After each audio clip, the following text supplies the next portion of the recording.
డబ్బులుంటే మందిరం కట్టించేయచ్చు, లేకపోతే సెలబ్రిటీ పాస్టర్లు అయితే పెద్ద మందిరాలు కట్టేయచ్చు అనే అపోహలా ఉంటారు. మనుషులు కట్టలేరు దేవుడి మందిరాన్ని, దేవుడు తోడై ఉండాలి, దేవుడు కట్టించాల్సిందే. అదే చెప్తున్నారు ఇక్కడ దేవుడు. ఏమంటున్నారు? యెహోవా సెలవిచ్చినదేమనగా, నా నివాసమునకై ఒక ఆలయం కట్టించుట నీ చేత కాదు. ఇశ్రాయేలీయులను రప్పించిన నాటి నుండి నేటి వరకు నేను ఒక ఇంటిలో నివాసం చేయక ఒకానొక గుడారంలోనూ ఒకానొక డేరాలోనూ నివాసం చేసి తిని. ఇంతకాలం నేనేమీ పెద్ద బిల్డింగ్లో ఉండలేదు, నాకు బిల్డింగ్లో అసలు అవసరం లేదు అంటారు. సొలొమోన్ గారు కూడా దివ్యమైన మందిరం కట్టించిన తర్వాత, భవ్యమైన మందిరం కట్టించిన తర్వాత 2వ దినవృత్తాంతంలో 2వ అధ్యాయం, 2 Chronicles 2nd chapter. అంటే అలాంటి కట్టడం ఎప్పుడు ఇంకా అంటే చరిత్రలో ఎప్పుడూ నిర్మింపబడదు.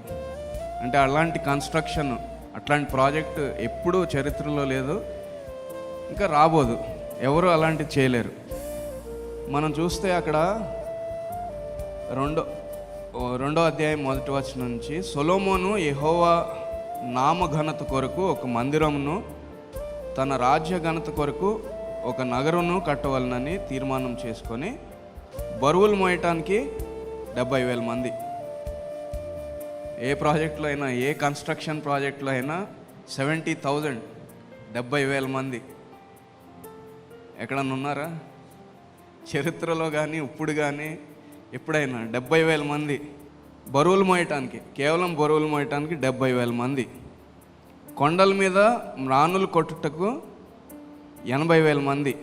అంటే వుడ్ కటింగ్ అంటే చెట్లు నరకటానికి 80,000, 80,000 మంది. తర్వాత వీరి మీద 3,600 మందిని అధిపతులుగా, అంటే సూపర్వైజర్స్ అనుకోండి, 3,600 మంది సూపర్వైజర్స్. 70,000 ఏమో బరువులు మోయటానికి, 80,000 ఏమో చెట్లు కొట్టడానికి, 3,600 మంది సూపర్వైజర్స్. ఎంతమంది? 1,50,000, 1,53,600 మంది కన్స్ట్రక్షన్ ప్రాజెక్టులో. అంటే దేవుని మందిరం కట్టడానికి సొలొమోన్ గారు యెరూషలేంలో ఉన్న దేవుని మందిరం కట్టడానికి ఉన్న వర్క్ ఫోర్స్ అంతమంది కట్టారు.